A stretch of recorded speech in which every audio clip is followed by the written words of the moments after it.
هل تعرفون بحر شعيبة أو بما يسمى بحر مكة؟ وهل تعرفون الغموض التي تسكن هذا المكان؟ تابعونا لنتعرف سوية على غموض بحر مكة.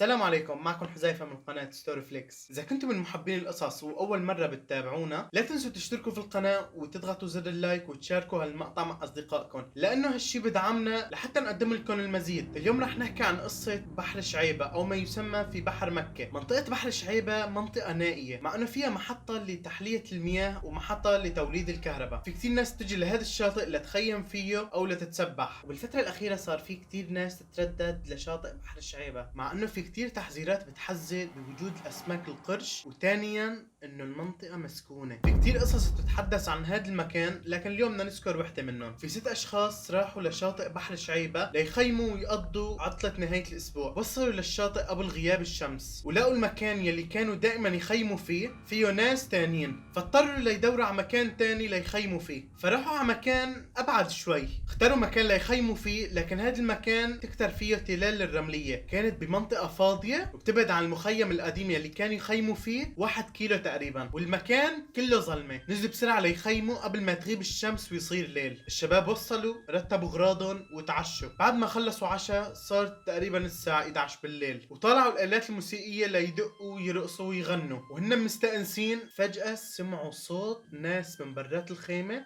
تصفق وتضحك. فجأة وقفوا كل شيء وصاروا يركزوا على الصوت يلي جاي من برات الخيمة، مع العلم انه هن بمنطقة فاضية تماما، واقرب مخيم بعد عنهم 1 كيلومتر. لما يسكتوا ويركزوا على الصوت يختفي، ورجعوا مرة تانية يدقوا ويغنوا، ويرجعوا مرة تانية يسمعوا صوت تصفيق وضحك. فقرروا يطلعوا ويشوفوا شو في برا، وتفاجئوا انه ما في حدا ابدا، وظنوا انه في ناس اجوا وخيموا قريب منهم. فقرروا يطلعوا ويتوزعوا 2-2 ويبحثوا اذا في حدا اجا وخيم حواليهم. فرجعوا ال6 اشخاص مرة تانية على الخيمة وقالوا انه نحن ما شفنا حدا مخيم جنبنا ابدا، وقالوا اقرب حدا مخيم علينا ببعد حوالي 1 كيلومتر. فقرروا انه يوقفوا عزف ويشغلوا المسجلة ويكملوا سهرتهم، وشغلوا اغاني من نوع سامري وبلشوا يرقصوا عليها. حسب بعض المصادر يلي قرأتها يقال انه هيك اغاني تستخدم لاستحضار الجن. طبعا هذا الشيء مو اكيد 100%. فالشباب لما شغلوا هيك اغاني استأنسوا وصاروا يرقصوا بشكل هستيري، كل ما تخلص الغنية يرجعوا يعيدوها مرة تانية، والشباب يرقصوا ويستأنسوا اكثر واكثر. صار يفتلوا حوالين النار كأنه عبدة شيطان، وهن مستغربين وعم بضحكوا على نفسهم. وبقيوا هالحالة للساعة 3 الفجر. مو الغريب بالموضوع انه تموا 3 ساعات عم برقصوا على نفس الغنية، الغريب انه الغنية مدتها 5 دقايق، وهن تموا لمدة 3 ساعات عم بعيدوا بنفس الغنية. الشباب بهذاك الوقت ما عرفوا شو صار معهم، مس او تملكن الشيطان. فجأة الشباب من تعبهم ناموا. بعد ساعتين فاق واحد من الشباب ليصلي الفجر، وتفاجأ انه رفقاته نايمين باشكال غريبة، واحد وشه على التراب، واحد رجليه فوق رفيقه. حاول انه يفيقهم ليعدلوا نومتهم، لكن الغريب ما حدا راضي منهم يفيق، كأنهم داخلين بغيبوبة. خلاهم وراح الشاب ليتوضى ليصلي صلاة الفجر. خلص وضوءه التفت ليرجع على الخيمة، فتفاجأ انه في رجال غريب واقف قدام الخيمة. كان رجال واقف قدام النار يلي كانوا حايطينها قدام الخيمة، ويطلع على الخيمة يلي فيها الشباب النايمين. ركض الشاب لعنده بسرعة وقال له خير عم